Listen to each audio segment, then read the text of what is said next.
बिस्मिल्लाहिर्रहमानिर्रहीम। Infertility doctor वकार भुट्टा digital channel से आपकी खिदमत में हाजिर हूँ।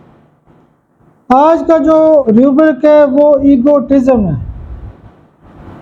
ईगोटिज़म का मतलब ये है कि अनाप्रस्त है, वो बंदा खुद गर्ज है, उसको किसी की परवाह नहीं है।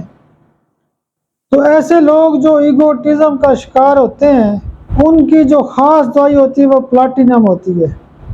मैंने कल भी एक केस देखा था। उस बंदे के केस टेकिंग के दौरान मुझे ख़ास नुकता ये समझ आई कि वो बंदा ईगो का शिकार है।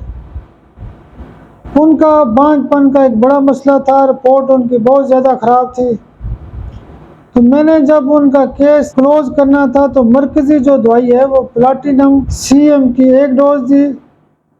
बहुत शुक्रिया, बहुत शुक्रिया, बहुत शुक्रिया।